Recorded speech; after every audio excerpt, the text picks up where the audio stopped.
Saudações, estudantes e profissionais da área, sejam bem-vindos novamente ao canal do K, o canal de vídeos focado na área de administração. E no vídeo de hoje vou continuar falando sobre a teoria dos jogos, dessa vez como parte 2.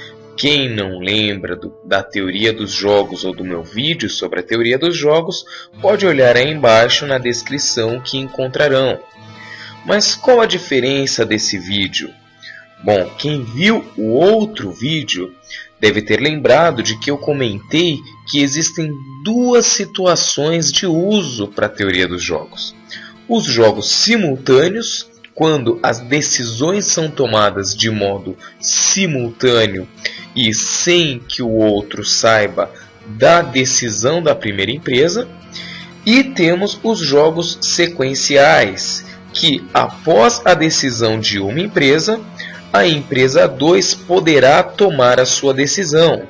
E assim por diante, a empresa 1 poderá tomar uma outra decisão e assim segue o jogo. Nos simultâneos, normalmente, acontece um evento único. E um outro detalhe desse vídeo é que agora, demonstrando essas duas situações, nós encontraremos uma proximidade maior com o quê? Com a realidade. Ou seja, vocês vão começar a entender um pouquinho melhor como que essa teoria dos jogos se aplicam à realidade das empresas e como que está sendo utilizada. Vamos partir então para a prática da teoria dos jogos. Vou demonstrar aqui novamente uma situação de um jogo simultâneo e dando o exemplo que eu dei no vídeo passado, no vídeo 1. Para quem não lembra qual era esse exemplo, era se a empresa deveria ou não investir em uma nova tecnologia. Então aqui nós temos em branco a empresa A, com os resultados da empresa A, e em vermelho a empresa B, com os resultados da empresa B. Então qual é o primeiro ponto a nós notarmos aqui? Que se a empresa optar por investir nessa tecnologia, a A vai investir na tecnologia e a empresa B não investir por tecnologia, a empresa A vai ter um lucro de 9. Se a empresa A investe em tecnologia e a empresa B também investe em tecnologia, a empresa B vai igualar-se à empresa A. Então o lucro da empresa A será apenas 5. Porém, se a empresa A não investir em tecnologia e a empresa B investir, olha só, aqui nós temos uma vantagem então para a empresa B. Essa é a pior escolha que a A poderia fazer, porque ela ia ter o menor retorno de todas as outras escolhas. E se nenhuma das empresas optasse por investir nessa tecnologia, teriam ambas o mesmo lucro que estão tendo, 7. Aqui elas até iam ampliar um pouquinho sua margem de vendas, mas os gastos dela farão com que o lucro seja menor do que o que elas estão tendo atualmente. Então essa é a primeira opção. Aqui nós temos a opção dominada pela A. Aqui nós temos a opção dominada pela B, que a partir do momento que elas colocam no papel isso, elas podem saber o que elas não vão colocar. Então, obviamente, elas vão optar por tentar colocar uma nova tecnologia. E acabará caindo no equilíbrio, na opção de equilíbrio, que é com as duas colocando. Porque se uma coloca e a outra não coloca, a que não colocou vai perceber claramente um déficit grande em seu lucro. Apenas caso ambas optassem por não colocar, mas isso só ocorreria se ou a empresa não sabe o que está fazendo, não imagina esses possíveis resultados, ou se elas combinaram algo, se elas entraram num acordo, que será o próximo vídeo, a parte 3. Vamos então buscar uma outra situação aqui em jogos simultâneos. Será o exemplo 2, o exemplo da cantina, onde nós temos a empresa B e a empresa A. São duas cantinas dentro de um colégio e ambas possuem 3 opções. Elas podem optar por cobrar um preço alto, por um preço normal, mediano ou por um preço baixo. Então vamos imaginar aqui que a empresa B ela queira optar pelo preço baixo. Se ela usar o preço baixo e a empresa A o preço alto, nós teremos essa situação em que a empresa B terá um lucro maior do que a empresa A. Porém, se a empresa B usar um preço baixo e a empresa A o preço normal, a empresa A vai ter o seu maior lucro aqui, enquanto a empresa B ficará com o lucro de 40. E na terceira opção é a empresa A usar um preço baixo e a empresa B também usar um preço baixo. E nós teremos aqui essa opção aqui de 30 para a empresa A, 30% das vendas para a empresa A e 70% para a empresa B.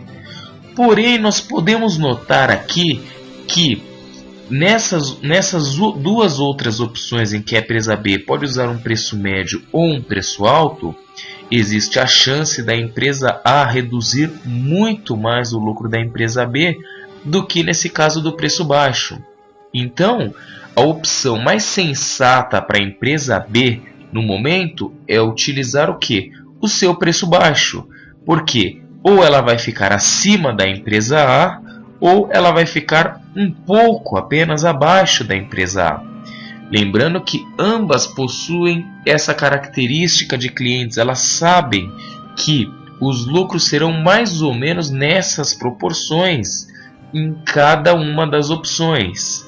Então aí nós vamos para a tabela seguinte, que serão as opções sequenciais. Porém, antes de irmos lá, nós podemos notar então que a melhor opção para a empresa B, o equilíbrio para a empresa B, será optar pelo menor preço, onde ela ficará com a maior parte de clientes que ela pode ter. E a empresa A? A empresa A normalmente optaria aqui pela decisão do médio preço ou do alto preço. Por quê? São as que ela teria o menor, aqui a menor diferença. Então, se a empresa A utilizar o preço médio aqui, ou ela vai ficar 70% das vendas, ou ela vai ficar com 60% das vendas, ou ela vai ficar com 60% das vendas. Então, essa vai acabar sendo a opção de equilíbrio. Lembrando que não necessariamente a opção de equilíbrio será a opção em que as duas ficam com a mesma porcentagem das vendas. Não. A opção de equilíbrio será a opção em que elas terão o menor desempenho, a menor fraqueza, caso optem pelas outras. Ou seja, aqui a B, o melhor resultado que ela poderia ter seria esses 40%, de acordo aqui com todas as opções, se o A usar o preço médio. Então, se o A usasse um preço alto, poderia aqui machucar a empresa B se ela optasse pelos outros níveis de preço. E essa seria basicamente, a opção de equilíbrio entre essas duas. Porém, nós vemos na realidade que o que ocorre é o seguinte. Vamos imaginar que a empresa B optou aqui pelo baixo preço e a empresa A acabe pensando errado e opte pelo baixo preço também. Olha o que vai acontecer. Ela vai ficar apenas com 30% das vendas, enquanto a B terá 70% das vendas. Porém, ela pode pensar, nossa, estamos perdendo aqui dinheiro, o que nós vamos fazer? Já sei, vamos então utilizar a melhor opção para nós. Vamos utilizar o preço médio. E no mês seguinte a empresa A muda seus preços por médio e fica aqui nessa situação. Então, isso é o que vai acontecer na realidade, porque mesmo se a empresa B mudar os seus preços, a empresa A sempre estará aqui na melhor opção. E para finalizar o vídeo 2 da teoria dos jogos, vamos então para os jogos sequenciais. E qual será o exemplo? Eu vou manter o exemplo da cantina, mas em uma situação diferente. Como assim uma situação diferente? Bom, a empresa A ela vai ter a opção de entrar nesse colégio e começar suas atividades lá, ou não. E se a empresa A optar por entrar, então a empresa B que já está lá, ela vai optar entre fazer uma guerra de preços ou não. E se ela fizer uma guerra de preços, a empresa A terá que optar sobre participar dessa guerra de preços ou não. Então, como é que ficaria mais ou menos esse jogo? Agora vai mudar o layout. Como assim vai mudar o layout? Esse jogo será representado dessa maneira.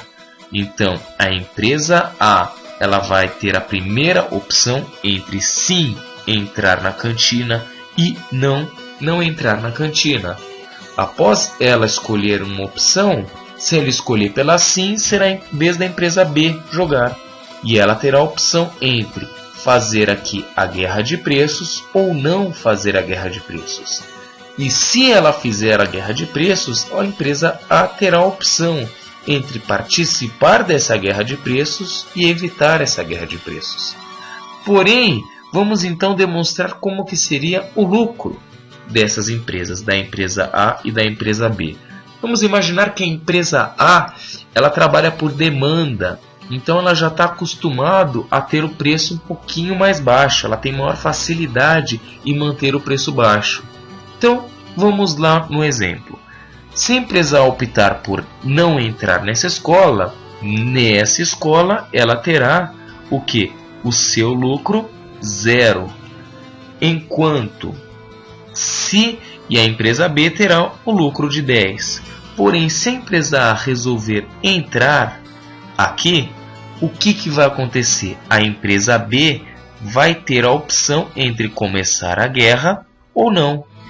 Então, a empresa B, se ela optar por começar a guerra, a empresa A vai optar entre participar da guerra ou não. Então vamos ver como que seriam os lucros. Se a empresa A entrar aqui, no colégio e a empresa B optar por começar uma guerra aqui de preços, o que acontece? A empresa A vai ter essa última opção entre participar e não. Se essa empresa A ela optar por não participar dessa guerra de preços, o que acontece? A empresa A vai ter um lucro de 7 e a empresa B vai ter um lucro de 3. Porém, se ela optar por participar dessa guerra de preços, elas vão dividir os lucros. A empresa A vai ter 5 e a empresa B também terá 5. E porém, se a empresa A entrar aqui no mercado e a empresa B não optar por uma guerra de preços, acaba aqui o jogo. A empresa A não vai ter contra o que lutar. Então, o que acontece? A empresa A vai ter um lucro de 4 e a empresa B terá um lucro de 6. Então, aqui esse é o momento decisivo para a empresa B. Porque a melhor opção dela será o que? Será não participar aqui da guerra de preços e manter um lucro de 6. Porque se ela participar, a empresa A vai poder decidir. E ela com certeza vai decidir por não participar da guerra de preços, acabando tendo um ganho maior e a empresa B vai ter o menor resultado possível. Então, como ela consegue perceber aqui que ela vai sair no prejuízo, ela já pode optar aqui, nesse ponto, em não participar, não começar uma guerra de preços e levar vantagem sobre a empresa A. E é assim que funcionam os jogos sequenciais. A cada escolha de uma empresa, a outra terá 2 ou mais opções para escolher. E assim por diante. Assim é possível ver possíveis resultados. Você poderá se antecipar ao que o seu adversário fará. Por exemplo, ele sabe que se começar a guerra de preços, o A vai optar por não participar porque é mais vantajoso. Então, para que chegar até aí e ter um lucro só de 3, se eu já posso aqui não participar da guerra de preços e já ter uma maior opção de lucro que eu teria? E esse foi o meu segundo vídeo sobre a teoria dos jogos. Espero que tenham gostado do vídeo. Se sim, favoritem. Subscrevam ao canal caso ainda não estejam subscritos e compartilhem com os seus colegas. Muito obrigado por assistirem o vídeo. Desejo sucesso a todos vocês. Lembrando que sem esforço não há ganho. Fui!